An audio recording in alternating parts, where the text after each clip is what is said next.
All right, no surprise here. Filtered photos are all over social media. That's right. And everyone is editing their pictures, even parents. But why? And what message are they sending to their children?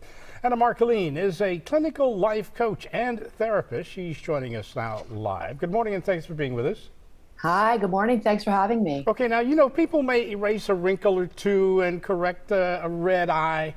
Do simple edits like that cause harm, or are we talking about major photoshopping that's sending the wrong message to our children? I think the simple edits are fine. It's like if you went to a professional photographer and they're going to give edits to your family photos before they send them to you. That's totally fine. But I think the problem that we run into with social media is when we're really photoshopping, we're cutting off a piece of our arm, we're making our waist a little bit smaller, maybe our butt's a little bigger. That's something that we really have to be concerned about as mothers, especially, and the messages that we're sending to our young people today, especially our daughters.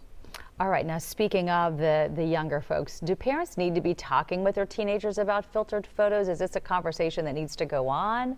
And how would you go about doing that would be your suggestion? Yes, absolutely. I think in this day and age, 2022, it's not going to be getting any easier, unfortunately, for parents.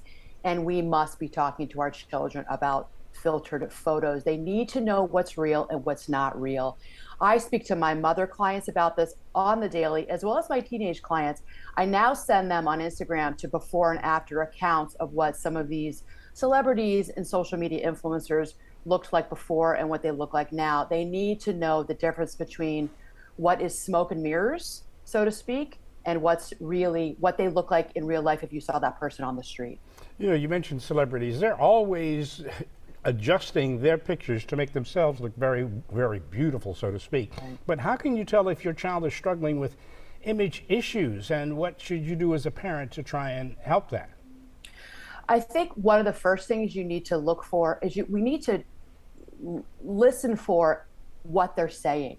Listen for the mumblings around the house. Listen for the comments that they're making in the car, at the kitchen table in the morning. Listen to what they're saying, because when we put down our own phones and we start to pay attention, you will start to hear comments, especially about body size, body shape. That to me is a major red flag. Look for if they're taking photos a lot, if they're videoing themselves a lot. Pay attention to that. Ask them, hey, what's up? What are you doing that for? It's time to put your phone away. If they're resisting you putting their phone away and they want to have it everywhere they go and they're taking a lot of selfies, these are indications of really looking for social proof and validation and a sense of identity through social media. Those to me are red flags, especially around body image. That's number one. And sometimes it can be hard to get teens to talk. I know, I have a couple myself.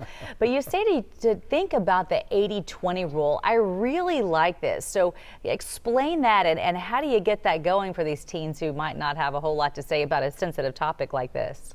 Right. And with 5 grown now adults myself, I went through, especially with 2 daughters, and sometimes it's really hard to get them to talk. So what I would do is take advantage of, number one, the time in the car. So I was always the first to sign up for a carpool around swim practice or volleyball, because when you got those girls, my daughter and her friends in the backseat of the car, I would oh so subtly turn down that radio and listen to what they were saying. I got a lot of information that way.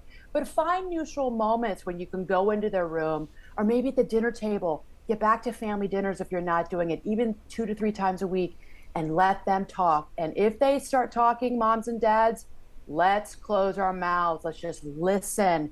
You're going to get a lot of information that way. So the 80-20 is let them talk 80% of the time, and you can, chime in 20%.